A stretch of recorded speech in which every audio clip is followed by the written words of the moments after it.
Saat ini harapannya kita menghindari sehingga kalaupun ada revisi itu tidak mayor, ya. Pertama, naskah tidak sesuai fokus dan skop. Ya, nanti kita jelaskan gimana cari fokus dan skopnya. Tidak sesuai pedoman penulisan, ya.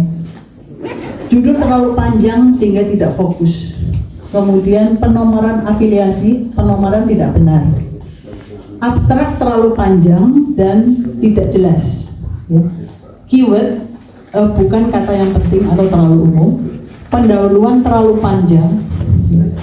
Kemudian metode tidak rinci, tidak ada referensi. Kemudian hasil pembahasan kurang sesuai dengan tujuan. Pembahasan kurang mendalam, simpulan tidak menjawab tujuan. Penulisan daftar pustaka jadul, ya, jadul itu tahunnya lama-lama, dan tidak menggunakan referensi manajer. Kemudian turnitinya tinggi dan AI-nya tinggi. Nah, sekarang ada satu lagi AI, ada lagi pembahasan di simpulan. Ya. Nah, simpulan itu tidak usah ditulis satu, menjawab pertanyaan ini, bla bla bla, dua, nggak usah, cukup satu paragraf. Ya. Kemudian jadi masih ada pembahasan, itu nggak boleh. Kalau masih pembahasan, masukkan ke hasil dan pembahasan. Bapak Ibu pengelola jurnal sudah paham betul bagaimana menyiapkan, mengelola jurnalnya, karena saya cek udah terindeks, dimension sama DOAJ. Jadi kalau udah lolos di dua step ini, menurut saya untuk ke Scopus kita hanya perlu sedikit lagi memetakan untuk MN scope, announcement, abstrak, terus author dan sebagainya. Jadi ada 6, kalau nggak salah ini ya, ada 6 strategi indeksasi di Scopus yang udah diterapkan di UNES.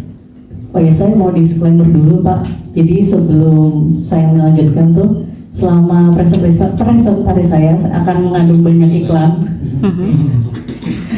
Jadi di UNES bisa, yang disampaikan Prof. Diah tadi, kita bisa punya 192 jurnal. Itu setiap prodi itu pasti minimal ada 2 jurnal, atau yang satu jurnal untuk dosen sendiri, jurnal untuk mahasiswa sendiri. Iya, saya ditolak untuk diterima lagi.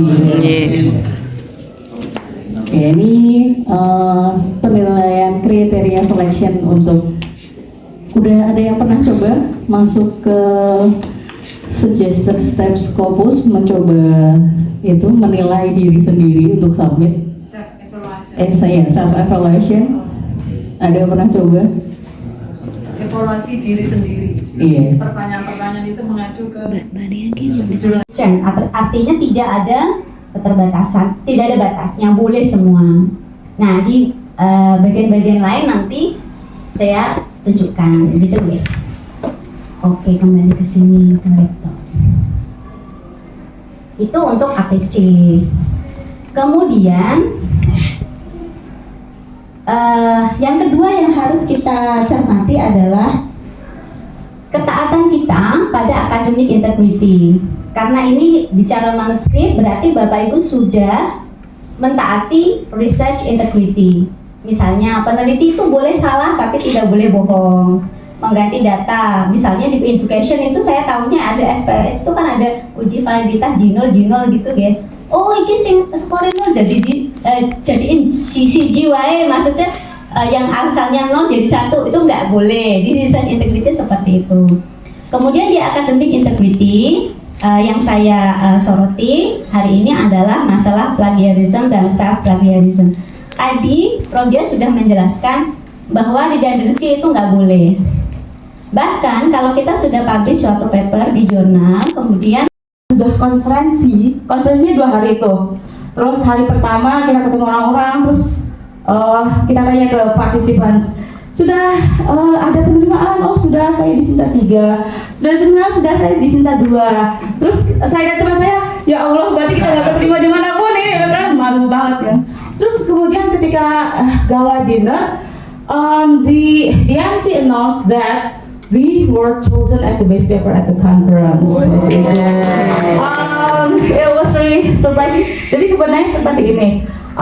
ada peserta namanya Sri Sumarni dan teman saya namanya Sri Sumaryani.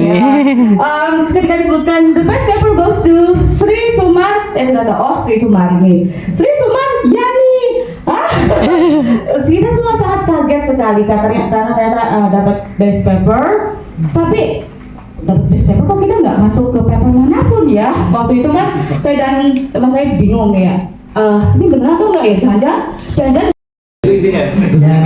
agendakan. Kami akan agendakan. Jadi saya sudah berdekat ini dengan fokus. Jadi kenapa tadi saya tanya apakah di tugas itu Ektor Icip itu berangkat dengan Kaprodi, itu saya pastikan.